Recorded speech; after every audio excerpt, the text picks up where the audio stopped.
Corporate పాఠశాలల కాలం చెల్లిన లైసెన్సులతో books, stationery అధిక ధరలకు విక్రయిస్తూ ఆర్థిక దోపిడీకి పాల్పడుతున్నారని విద్యార్థి సంఘం నాయకులు మండిపడ్డారు.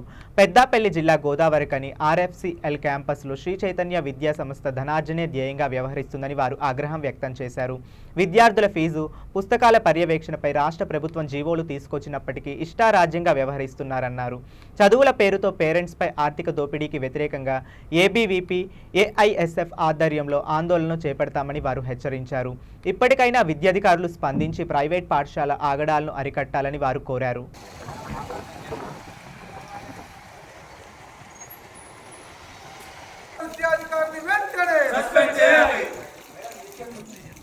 దగ్గరలో అమ్ముతున్నారు. వీళ్ళకు ఎన్ని చెప్పినా కూడా నిమ్మకు నీరు ఎత్తినట్టుగా మేము ఫోన్ కూడా లిఫ్ట్ చేస్తలేడు.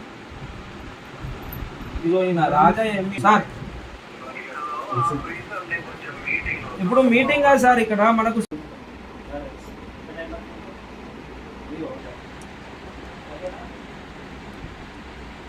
ఇదే మొత్తం శ్రీ చైతన్య స్కూల్లో మొత్తం ఇది ఒక విద్యా దోపిడీ కేంద్రం. ఒక అందమే మనం విద్వాంసులు అందుకున్న పరిస్థితి, కానీ అన్ని కూడా ఇదే స్కూల్లో తెచ్చి దోపిడీ 6,000, 8,000 రూపాయల చర్యలు తీసుకోవాలి. ఎన్జిఓ సిఇఓ 2 లక్షల ఆయన ఎప్పుడు వస్తారంటే వాళ్ళు కూడా దీని మీద చర్యలు తీసుకోవాలని చెప్పి హైదరాబాద్ విద్యార్థి సమితి ఏఐఎస్ఎఫ్ గారు చేస్తాం.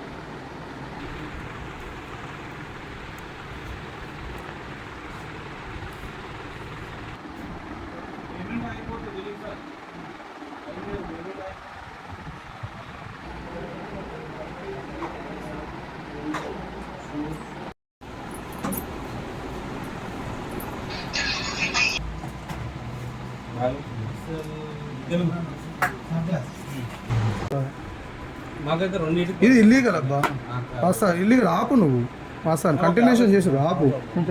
ఇది క్లాస్ స్టోర్ సార్.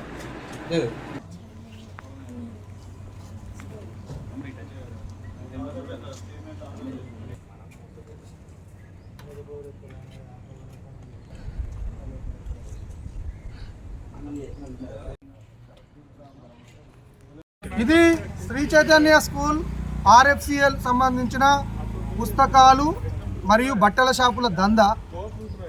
ఇది అనుమతి లేని ఒక బుక్ స్టాల్ను అన్లైసెన్స్డ్ హోల్డరు ఇక్కడ ఆర్ఎఫ్సిఎల్ లోపల క్వార్టర్స్ లోపల ఒక క్వార్టర్ తీసుకొని వేలాది రూపాయలు విద్యార్థుల తల్లిదండ్రుల కష్టాన్ని దోపిడీ చేసుకుంటూ ఈరోజు ఈ కార్పొరేట్ పాఠశాల యాజమాన్యం వాస్తవాన్ని కూడా ఈ బుక్ల దందాను కొనసాగిస్తూ ఉన్నది.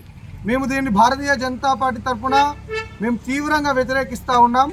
ఒకవైపు పాఠశాల విద్యార్థులు ఎవరైతే ఉన్నారో వాళ్ళ తల్లిదండ్రులు వాళ్ళ పిల్లల కోసం కష్టపడి వాళ్ళ ఏ చదువైనా చదివించడానికి ఇంత ప్రయత్నం చేస్తూ ఉంటే ఈరోజు ఇలాంటి బడా కార్పొరేట్ పాఠశాలల యాజమాన్యాలు ఏం చేస్తూ ఉన్నాయని చెప్పేసి అంటే ఇలాంటి దందాకు తెరలేపుతూ ఉన్నాయి.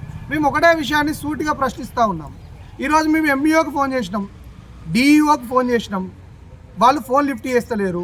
సరే డిఈఓ గారు కలెక్టర్ గారు మీటింగ్లో ఉన్నారని చెప్పి కలెక్టర్ గారు ఫోన్ చేస్తే సిసి గారు చెప్పారు కలెక్టర్ గారు మీటింగ్లో డిఈఓ గారు ఉన్నారన్నారు. ఎంఈఓ గారు లోకల్లో ఉన్నప్పటికీ కూడా ఆయన పర్యవేక్షణ పూర్తిగా కరువైపోయింది. ఈ రామగుండం